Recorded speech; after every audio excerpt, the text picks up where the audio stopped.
Arabia this വീക്കിന്റെ ഏറ്റവും പുതിയ എപ്പിസോഡിലേക്ക് എല്ലാ പ്രിയപ്പെട്ട പ്രേക്ഷകർക്കും സ്വാഗതം. ലോകത്തിലെ ഏറ്റവും വലിയ ഭക്ഷ്യമേളയുടെ ദിവസങ്ങളാണ് ദുബായിൽ കടന്നുപോയത്. ഗൾഫ് ഫുഡിന്റെ 31ാമത് എഡിഷൻ. ഇന്ത്യയായിരുന്നു ഇത്തവണ ഗൾഫ് ഫുഡിന്റെ ഔദ്യോഗിക കൺട്രി പാർട്ട്ണർ. റെക്കോർഡ് കാഴ്ചക്കാരും പ്രദർശകരുമായി ഇത്തവണയും ഗൾഫ് ഫുഡ് മികച്ചു നിന്നു.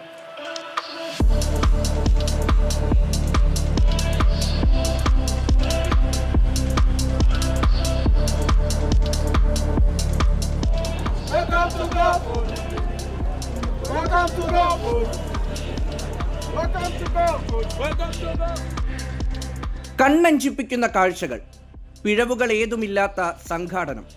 ലോകത്തെ ഭക്ഷ്യോൽപ്പന്നങ്ങളെല്ലാം എത്തിയിട്ടും ഒരു പിഴവുമില്ലാതെ ദുബായ് ഭരണകൂടം ഒക്കെ കൈകാര്യം ചെയ്തു. 2 വേദികളിലായിട്ടായിരുന്നു ഇത്തവണ ഗൾഫ് ഫുഡ് മേള. വേൾഡ് ട്രേഡ് സെന്ററിനൊപ്പം ആദ്യമായി ദുബായ് എക്സ്പോ സിറ്റിയും ഗൾഫ് ഫുഡിനൊരുങ്ങി. റെക്കോർഡ് വലിപ്പത്തിൽ പവിലിയനുകൾ തയ്യാറായി. 195 രാജ്യങ്ങളിൽ നിന്നുള്ള പ്രാതിനിധ്യം, 8500-ലധികം പ്രദർശകർ, 15 കോടി ഭക്ഷ്യപാനീയ ഉത്പന്നങ്ങളാണ് പ്രദർശനത്തിനെത്തിയത്. ഇതിൽ 40% പുതുതായി എത്തുന്നവർ. വമ്പൻ രാജ്യങ്ങൾ മുതൽ കുഞ്ഞന്മാർക്ക് വരെ ഗൾഫ് ഫുഡിൽ ഇടമുണ്ടായി. ദുബായിലേക്ക് ലോകം ചുരുങ്ങിയ ദിവസങ്ങളായിരുന്നു കടന്നുപോയത്. ഗൾഫ് ഫുഡിന്റെ ഏറ്റവും പുതിയ എഡിഷന് വലിയ സ്വീകരണമാണ് ലഭിച്ചത്. ലോകത്തിന്റെ നാനാഭാഗങ്ങളിലുള്ളവർ ഗൾഫ് ഫുഡ് വേദികളിലേക്ക് ഇരച്ചെത്തി. ഇത്തവണ 2 വേദികളിലായിട്ടായിരുന്നു ഗൾഫ് ഫുഡ് നടന്നത്.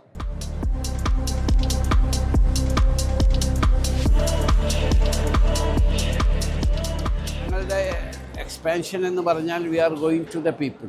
ആൾക്കാർ നമ്മുടെ അരികത്ത് വരുന്നതിനും നമ്മൾ ആൾക്കാരുടെ കമ്മ്യൂണിറ്റിയിലേക്ക് പോവുകയാണ്. അതുകൊണ്ടാണ് ഞങ്ങൾ ഈ കമേഴ്സ് വളരെ വിപുലീകരിപ്പിച്ചു. നിങ്ങൾക്കൊക്കെ നോക്കിയാൽ അറിയാം, ഞങ്ങളുടെ പുതിയ സൈറ്റ്, പുതിയ ആപ്പ്.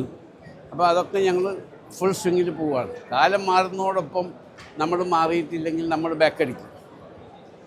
ഞങ്ങൾ കഴിഞ്ഞ പ്രാവശ്യത്തെക്കാളും 14-15% ഗ്രോത്ത് ഉണ്ട്. We are thrilled to be at Gulf Food. This is our 15th year participating at Gulf Food.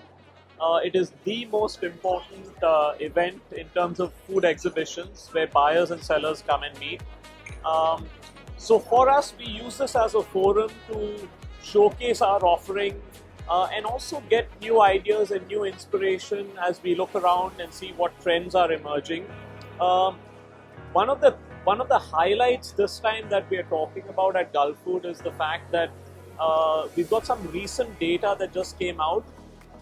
And we are seeing that Eastern is the #1 Indian spice brand in all households, not only Malayali households, in all households in UAE.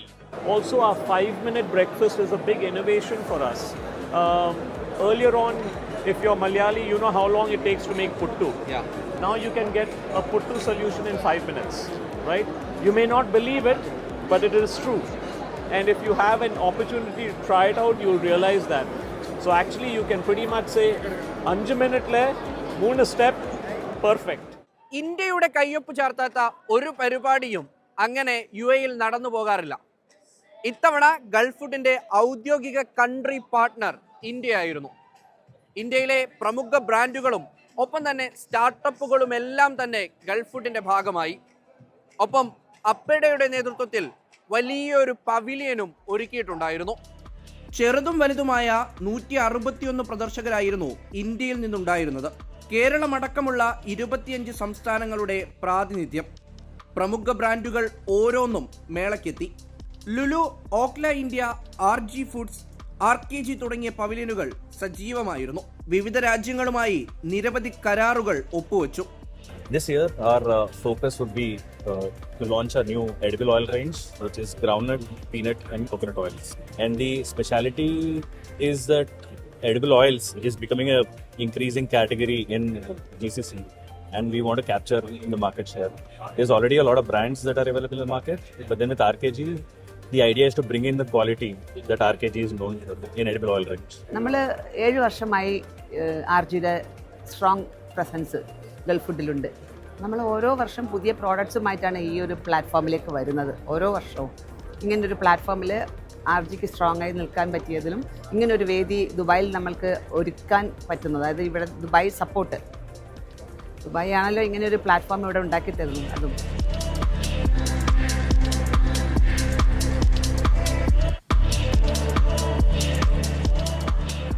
വ്യവസായ മന്ത്രാലയത്തിന് കീഴിലുള്ള agricultural and processed food products development അതോറിറ്റിയുടെ നേതൃത്വത്തിൽ തെരഞ്ഞെടുത്ത പ്രദർശനങ്ങൾക്ക് മേളയിൽ പ്രത്യേക pavilion ഉണ്ടായിരുന്നു.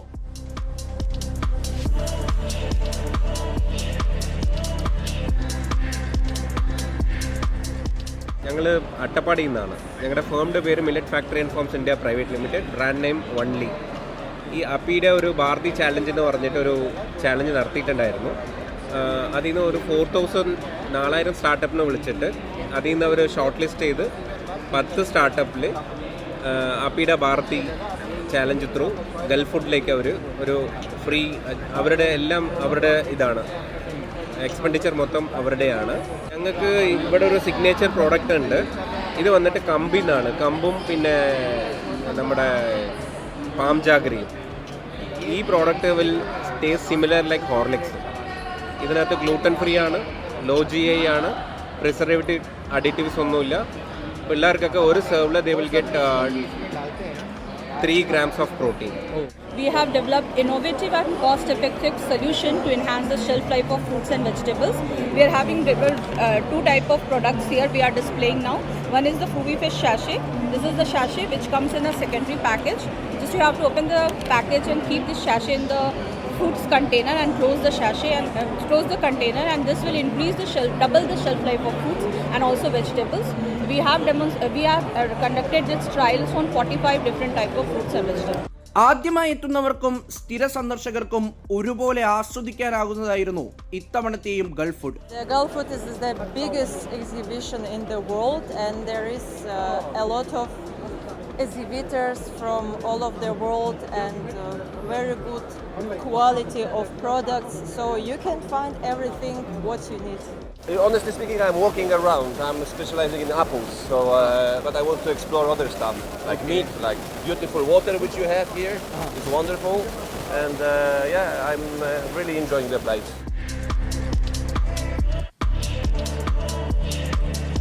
കോടികളുടെ വ്യാപാര കരാറുകളാണ് 5 ദിവസം നീണ്ടുനിന്ന ഗൾഫ് ഫുഡിലുണ്ടായത്. വൻകിട കമ്പനികൾക്കും സ്റ്റാർട്ടപ്പുകൾക്കും തങ്ങളുടെ പ്ലാനുകൾക്കനുസരിച്ചുള്ള കരാറുകൾക്ക് കൈകൊടുക്കാനായി 10 ബില്യൺ ദിർഹമാണ് ഗൾഫ് ഫുഡിനായി ചെലവഴിച്ചതെന്ന് ദുബായ് ഭരണാധികാരി Sheikh Mohammed bin Rashid Al Maktoum വ്യക്തമാക്കി. ഭക്ഷ്യ വ്യവസായ രംഗത്ത് ലോകരാജ്യങ്ങളെ കൂട്ടിയിണക്കുന്നതിൽ ദുബായ് നിർണായക പങ്ക് വഹിക്കുന്നതായും അദ്ദേഹം പറഞ്ഞു.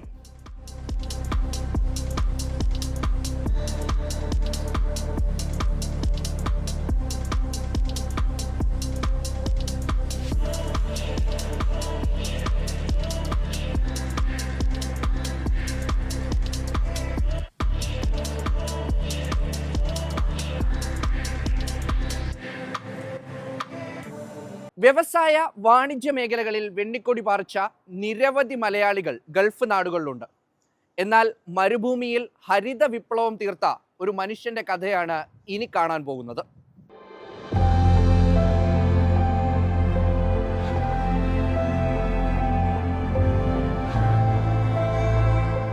കുവൈറ്റ് ആസ്ഥാനമായി പ്രവർത്തിക്കുന്ന പ്രമുഖ കമ്പനിയായ NBTC ഗ്രൂപ്പിന്റെ മാനേജിംഗ് ഡയറക്ടർ KG എബ്രഹാമാണ് ഈ ഹരിത വിപ്ലവത്തിന് പിന്നിൽ.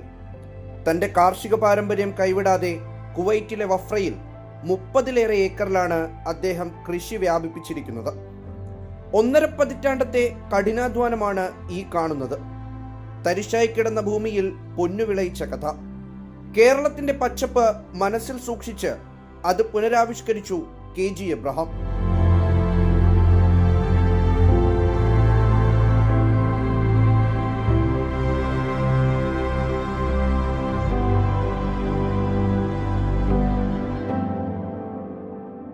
വർഷമായിട്ട് അതിനെ ഡെവലപ്പ് ചെയ്തു. അത് എൻ്റെ ഉദ്ദേശം എന്ന് പറയുന്നത് നമ്മൾ കേരളത്തിൽ നിന്ന് വന്നവരാണ്.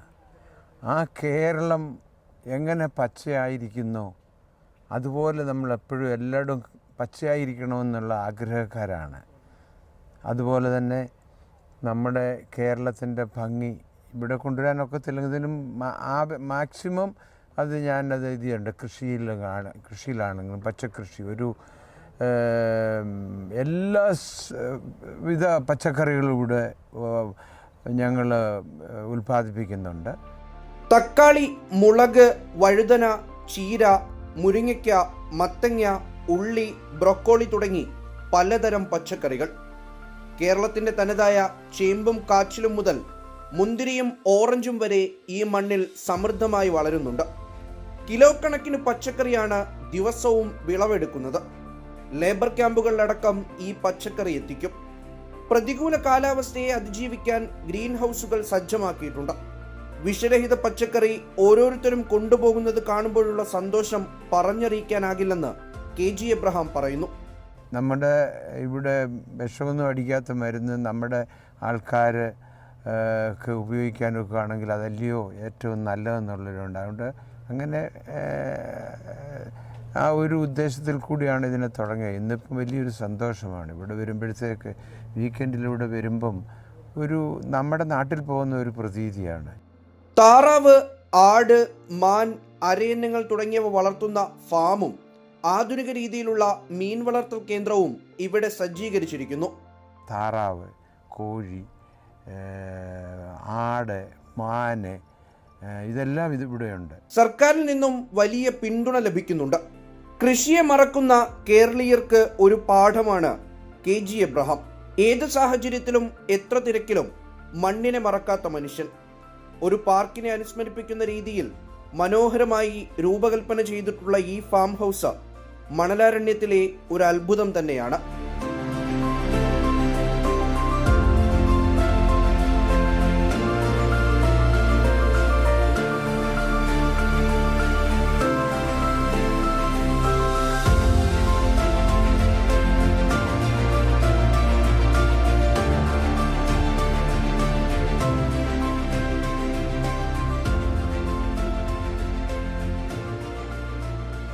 വേൾഡ് മലയാളി ഫെഡറേഷന്റെ 5ാമത് ബൈനിയൽ കൺവെൻഷൻ കഴിഞ്ഞയാഴ്ച ദുബായിൽ നടന്നു. 3 ദിവസം നീണ്ടുനിന്ന പരിപാടിയിൽ കേന്ദ്രമന്ത്രി സുരേഷ് ഗോപി അടക്കമുള്ള പ്രമുഖർ പങ്കെടുത്തു. പ്രവാസികൾക്ക് ഏറെ ഉപകാരപ്രദമായ നിരവധി സെഷനുകളും പരിപാടിയുടെ ഭാഗമായി നടന്നു.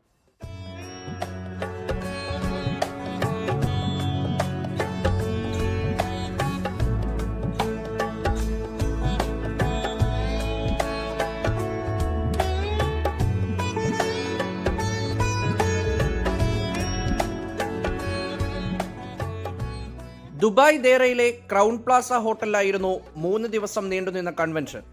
വിവിധ രാജ്യങ്ങളിൽ നിന്നുള്ള പ്രതിനിധികൾ സമ്മേളനത്തിനെത്തി. സ്നേഹത്തിലൂടെയും സഹകരണത്തിലൂടെയും മാറ്റത്തിന് തിരികൊളുത്താമെന്നതായിരുന്നു ഇത്തവണത്തെ കൺവെൻഷന്റെ പ്രമേയം. 10 വർഷമായി WMF നടത്തുന്ന പ്രവർത്തനങ്ങൾ global chairman doctor J. Ratnakumar വിശദീകരിച്ചു.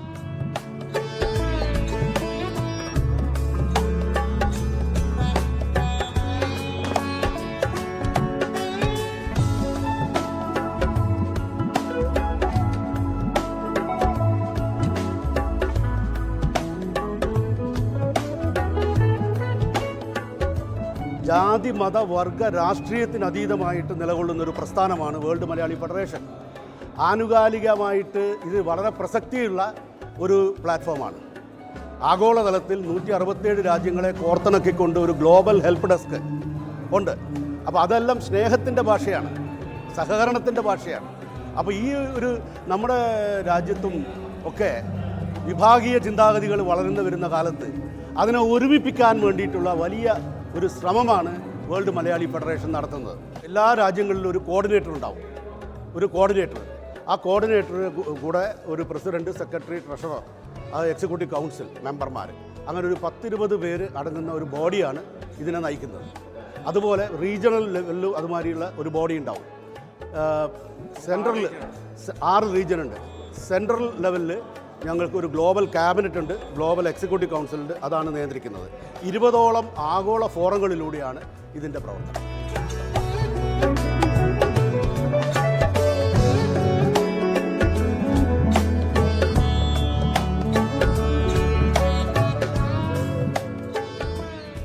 പ്രമുഖ പ്രവാസി മലയാളികളെ ഉൾപ്പെടുത്തി തയ്യാറാക്കിയ ഗ്ലോബൽ ഐക്കൺസ് എന്ന പ്രീമിയം ഡയറക്ടറിയുടെ ഉദ്ഘാടനം Lulu group international marketing and communication director V Nandakumar നിർവഹിച്ചു. വേൾഡ് മലയാളി ഫെഡറേഷന്റെ കയ്യൊപ്പായി ലോകം മുഴുവൻ അംഗീകരിക്കുന്ന പദ്ധതികൾ വേണമെന്നും ഗ്ലോബൽ ഐക്കൺസ് എന്ന പ്രീമിയം ഡയറക്ടറി അതിൽ നിർണായകമാകുമെന്നും വി നന്ദകുമാർ പറഞ്ഞു.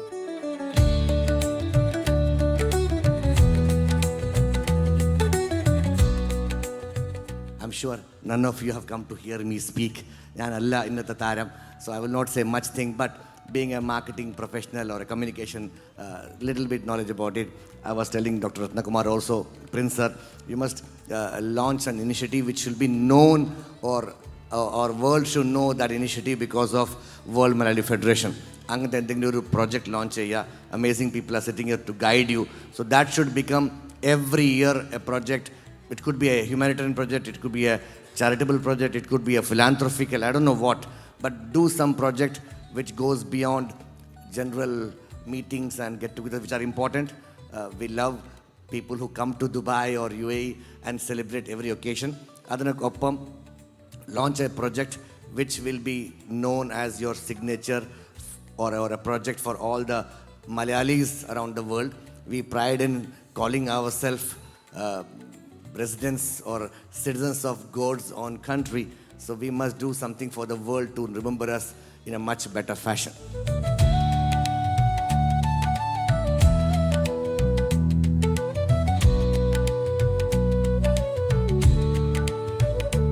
കേന്ദ്രമന്ത്രി സുരേഷ് ഗോപി സമാപന സമ്മേളനം ഉദ്ഘാടനം ചെയ്തു. സംഘടനയ്ക്ക് ആവശ്യമായ പിന്തുണ അദ്ദേഹം ഉറപ്പു നൽകി.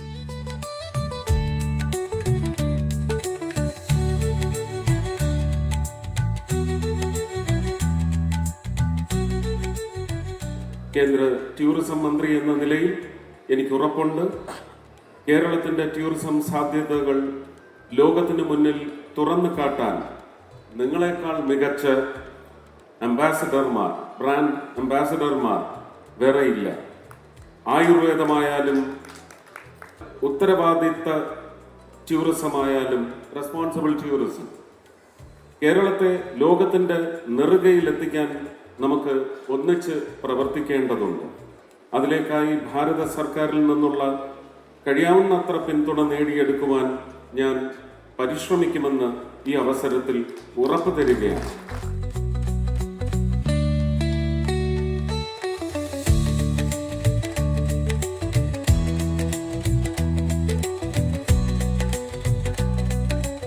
സദസ്സിന്റെ ആവശ്യപ്രകാരം തന്റെ പ്രിയ ഗാനവും അദ്ദേഹം ആലപിച്ചു. നെഞ്ചുക്കുൾ പെയ്തിടും മാമഴ, നീരുക്കുൾ മൂടിടും താമര, സറ്റെன்று മാറത് വാനിலை, പെണ്ണെ ഉന്നേ കിഴേ, நில்லாமல் வீசிடும் பேரலை, நீருக்குள் மூடிடும் தாமரை, பொன்வண்ணம் சூடிய காரிகை, പെണ്ണിനെ കാഞ്ചനൈ. ഡീൻ കുര്യാക്കോസ് എം പി, സയ്യിദ് മുനവ്വർ അലി തങ്ങൾ, WMF സ്ഥാപക ചെയർമാൻ ഡോക്ടർ പ്രിൻസ് പള്ളിക്കുന്നേൽ, നടൻ മിഥുൻ രമേശ് എന്നിവർ സംസാരിച്ചു. ഞങ്ങളൊക്കെ മലപ്പുറം ആ ഭാഗത്തുള്ള ആൾക്കാർ, അപ്പോൾ തങ്ങളുടെ ഒരു കൈഗുണം എന്നൊക്കെ പറയുന്നത് അതുകൊണ്ടായിരിക്കും ഒരുപക്ഷെ 167 രാജ്യങ്ങളിലേക്ക് എത്തിപ്പെടുക എന്ന് പറയുന്നത് ചെറിയൊരു കാര്യമാണ്.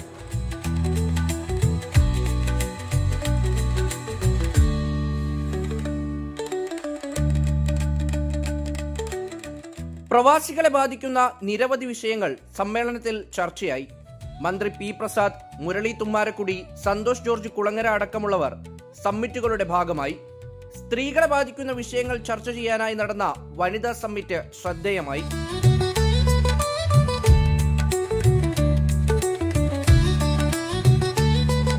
ബിസിനസ് മേഖലയിലുള്ളവർക്ക് പരിചയപ്പെടാനും ആശയങ്ങൾ കൈമാറാനുമുള്ള വേദിയായി ബിസിനസ് സമ്മിറ്റ് മാറി.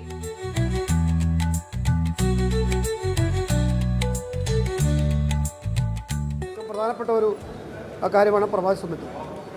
അത് ഈ 167 രാജ്യങ്ങളിലും പ്രവർത്തിക്കുന്ന എല്ലാ റീജിയനുകളിലെയും ഉൾപ്പെടുത്തിക്കൊണ്ട് പ്രവാസി വെൽഫെയർ നടത്തിയ കാര്യങ്ങളെക്കുറിച്ച് ഒരു അവലോകനവും ഇനി ഇവിടുന്ന് മടങ്ങിപ്പോകുന്ന പ്രവാസികൾക്ക് നാട്ടിൽ കിട്ടേണ്ട ആനുകൂല്യങ്ങളെക്കുറിച്ചും, അത് സ്ത്രീകളായാലും ആണുങ്ങളായാലും പഠനത്തിനായി വിദ്യാർത്ഥികൾ വിവിധ രാജ്യങ്ങളിലേക്ക് പോകുന്നതുമായി ബന്ധപ്പെട്ട സെഷനുകളും കൺവെൻഷനിൽ നടന്നു. ഞങ്ങൾ സാധാരണ ഇത് ചെയ്യുന്നത് നമ്മൾ നേരിട്ട് മറ്റൊരു രാജ്യത്ത് ഒരു സംഘടനയ്ക്കും ഇതുപോലുള്ള ഒരു ഓർഗനൈസേഷനും പറ്റില്ല. അത് ഞങ്ങൾ ചെയ്യുന്നത് അവിടുത്തെ എംബസിയുമായും കോൺസുലേറ്റുമായും ഒരു ബന്ധം വരും. ആ ബന്ധത്തിൽ കൂടെ നമുക്ക് കയ്യിൽ നിൽക്കാത്ത ചെറിയ ചെറിയ കേസ് അല്ലാത്തതല്ല കോൺസുലേറ്റിനെയോ അല്ലെങ്കിൽ എംബസിയെയോ അറിയിച്ച് അവരുടെ സഹായത്തോടെയാണ് ആ രാജ്യത്തുള്ള ഇന്ത്യൻ എംബസിയുമായി ബന്ധപ്പെട്ടാണ് നമ്മൾ കാര്യങ്ങൾ ചെയ്യുന്നത്.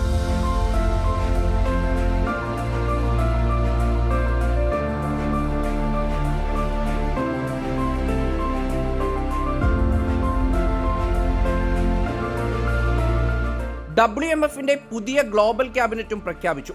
ഡോക്ടർ ജെ രത്നകുമാർ ഗ്ലോബൽ ചെയർമാനായി തുടരും. ഫെഡറേഷന്റെ പ്രസിഡന്റായി ഡോക്ടർ ആനി ലിബുവിനെ തെരഞ്ഞെടുത്തു. ആദ്യമായാണ് ഫെഡറേഷന് വനിതാ പ്രസിഡന്റ് ഉണ്ടാകുന്നത്. I am very happy to എന്താ പറയണറിയില്ല, ഒരു ഷോക്കിങ്ങും ഹാപ്പിയും എല്ലാം കൂടെ ആയിട്ടാണ്. നമ്മളെപ്പോഴും മുന്നോട്ട് വന്നിരുന്ന വിമൻ എംപവർമെൻറ്റിനെ പറ്റിയിട്ടായിരുന്നു. എംപവർ ഹർ എന്ന് പറയുന്ന ഒരു തീമായിരുന്നു ഈ പ്രാവശ്യം നമ്മൾ സെലക്ട് ചെയ്തത്. ഞാൻ ഈ സംഘടനയിലേക്ക് 2017 കടന്നു വരുന്നു. അതിലേക്ക് എന്നെ ക്ഷണിച്ച ഡോക്ടർ പ്രിൻസ് പള്ളിക്കുന്നേൽ ഇതിൻ്റെ ഫൗണ്ടർ ചെയർമാനാണ്. ആ മിനിറ്റ് തൊട്ട് ആസ് എ വൈസ് ചെയർപേഴ്സൺ മുതൽ global coordinator, then help desk കോർഡിനേറ്ററായിട്ട് ഹെൽപ്പ് ഡെസ്ക് ഫോറമാണ് കേരളത്തിലെ നോർക്കയുമായിട്ട് സപ്പോർട്ട് ചെയ്ത് നമ്മൾ രൂപീകരിച്ച ഒരു കാര്യത്തിൻ്റെ അമരക്കാരിയായിട്ടാണ് എൻ്റെ ഒരു മുന്നോട്ടുള്ള കാര്യങ്ങളിലേക്ക് ഞാൻ വന്നത്. ഈ പ്രാവശ്യം ഒരു വിമൻ ലീഡർ വരണമെന്ന് നേതാക്കന്മാർ ആഗ്രഹിച്ചു. അതിൽ പ്രകാരം ഞങ്ങൾ 13 അംഗ കമ്മിറ്റി ചാർജ് എടുത്തു. ഇതൊരു ബിഗ് ചലഞ്ചിങ്ങും കൂടാണ്. ലൈക്ക് 167 കൺട്രീസിൽ എത്തുക എന്ന് പറയുന്നത് തന്നെ എനിക്ക് ഗ്ലോബൽ കോർഡിനേറ്റർ സ്ഥാനത്തിൽ നിന്നാണ് ആ ഒരു ധൈര്യം കിട്ടുന്നത്. കൊൽക്കത്ത ആർജിക്കർ മെഡിക്കൽ കോളേജ് കൂട്ടബലാത്സംഗത്തെ പ്രമേയമാക്കി നടി ആശ ശരത് വേദിയിൽ നൃത്തം അവതരിപ്പിച്ചു.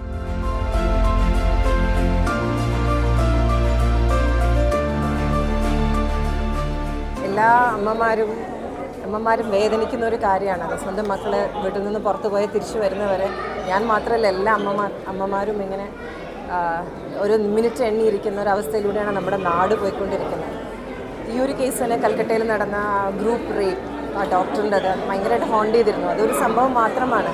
അതെങ്ങനെയെങ്കിലും ഒരു സമൂഹത്തിലേക്ക് എത്തിക്കണമെന്നുള്ളത് ഒരു നർത്തകി എന്ന നിലയിൽ എൻ്റെ കൂടെ ഉത്തരവാദിത്തമാണെന്ന് ഞാൻ വിചാരിക്കുന്നു.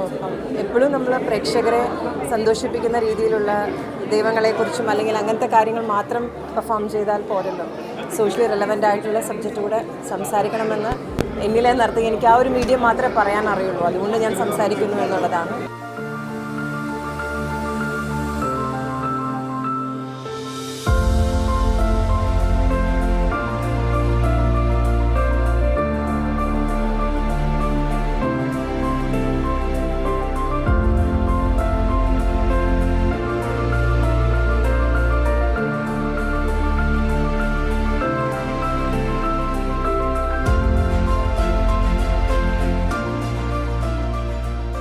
വിവിധ കലാപരിപാടികളും കൺവെൻഷന്റെ മാറ്റുകൂട്ടി.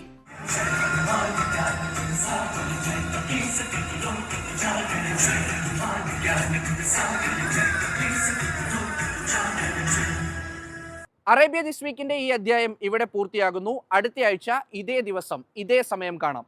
നമസ്കാരം.